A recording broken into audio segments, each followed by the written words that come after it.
Olá, sejam bem-vindos a mais uma videoaula de História. E hoje nós vamos começar a falar sobre a desagregação do Império Romano. Isso mesmo, sobre o fim do Império Romano. Mas, como é um assunto muito comprido, a gente vai dividir, em algumas gravações, em alguns vídeos, para não ficar muito grande. E essa vai ser a primeira parte do fim do Império Romano. Então vamos lá? Quem ainda não se inscreveu no canal, não curtiu os vídeos, por favor, faz isso para que eu possa continuar, gravando outros temas, outras videoaulas. Então, quando é que acontece o primeiro sinal de que algo não vai bem com o Império Romano? Isso se dá no século III, quando uma grave crise acomete todo o Império. E essa crise, ela tem fatores de fora, fatores externos e fatores internos. Eu quero começar com os fatores externos, porque eu sei que vocês se interessam muito por esse tema. Os fatores externos que levavam à crise eram as invasões dos povos germânicos, dos povos bárbaros, A gente sabe que os romanos os chamavam assim, os chamavam de bárbaros, porque os romanos os achavam diferentes, os romanos achavam os germanos inferiores a eles. Quem eram os germanos, afinais? Os germanos, eles habitavam o norte da Europa, mais exatamente ali, a região compreendida entre os mares Báltico do norte, Rio Reno e Rio Danúbio. Apesar da gente chamar de germanos, eles não eram todos iguais. Pelo contrário, dentro do que eu estou chamando de germano, tinham vários povos diferentes. Então tinham godos, ostrogodos, visigodos, saxões, vândalos e uma série de outros nomes bonitinhos. O que eles tinham em comum, que a gente usa para denominá-los todos por um nome só, de germanos? O que tinham em comum era a paixão, o fascínio pela guerra e praticavam a agricultura.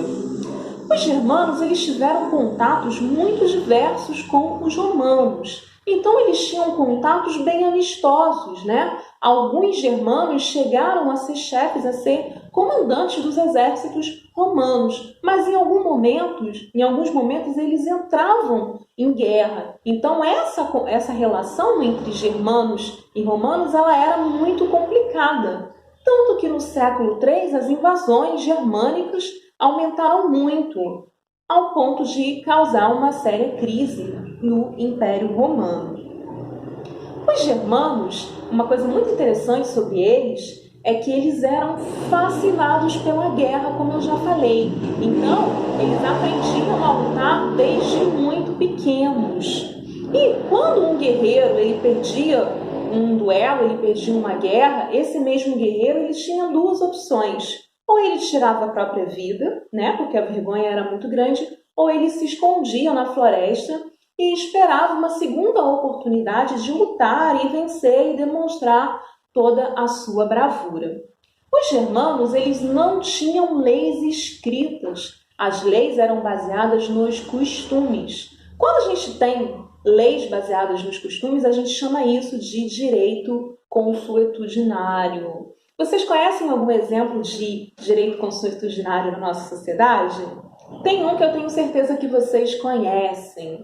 Quando a gente vai ao banco, por exemplo, ou estamos no supermercado para pagar as nossas compras, não está escrito em lugar nenhum, em lei nenhuma, que a gente precisa fazer uma fila, que a gente precisa entrar na fila. Mas todo mundo age assim. Por quê? Porque é um hábito, é um costume que acaba se tornando, uma espécie de lei não escrita que todo mundo obedece. Então, os germanos eram assim.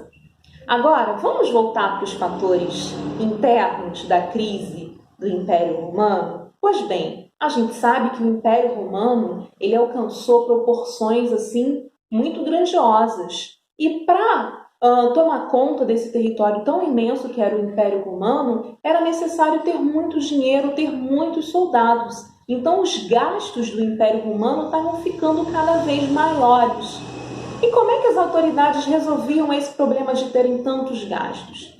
Em primeiro lugar, eles aumentavam o valor dos impostos. Em segundo lugar, como as moedas eram feitas de metal mesmo, né, de ouro, de prata, eles iam tirando esses metais das moedas. Então, o que se tinha? Uma desvalorização cada vez maior da moeda no Império Romano. Isso causava grandes problemas. A população nas cidades não conseguia mais se alimentar, não conseguia pagar os aluguéis, e eles ainda tinham muito medo dos ataques dos germanos. Então, o que vai acontecer? Vai acontecer um processo de ruralização. O que é isso? Todo mundo que está morando na cidade, com medo, com a falta de possibilidades, vai morar no campo. Chegando no campo, como é que essa gente toda vai sobreviver, né? Eles não são mais donos da terra. Então, eles vão alugar um pedaço de terra de um grande proprietário. E como é que eles pagam o aluguel dessa terra? Entregando uma parte de tudo aquilo que é produzido. Como é que eu chamo essa forma de trabalho? Eu chamo de colonato, tá certo? Então, a gente tem aí processo de ruralização, todo mundo indo para os campos, e tem uma forma de trabalho que é o colonato. O que mais a gente pode falar? Bom, nessa época em que os soldados eles estão recebendo muito pouco, ou às vezes nem recebendo, estão acontecendo muitas tentativas de golpe, né? Então a gente tem militares, soldados que se unem a um chefe militar e tentam dar um golpe em Roma. Então está acontecendo muitos assassinatos, muitos golpes. Então, os imperadores romanos eles vão buscar algumas soluções para essa crise que Roma está vivendo. O primeiro imperador que vai tentar achar uma solução para essa crise é o Diocleciano. O que ele faz em 285? Ele cria a tetrarquia. Então, ao invés de um imperador, terão 4. O poder será dividido entre 4 imperadores. Essa solução tomada pelo Diocleciano, ela funciona e funciona até muito bem enquanto ele está vivo. Mas depois que ele morre, recomeçam, né, as tentativas de tomada de poder pelos militares. Então vem aí o imperador Constantino buscando mais uma solução para a crise do Império Romano. E a solução que o Constantino busca é mudar. Ele tira a capital de Roma e transfere para a cidade de Bizâncio, lá no Oriente, né? A cidade deixa de se chamar Bizâncio e passa a se chamar Constantinopla, em homenagem ao Constantino. Depois, em 395, o imperador Teodósio ele vai buscar uma outra solução, que é dividir o Império Romano em 2 partes: Império Romano do Ocidente e Império Romano do Oriente.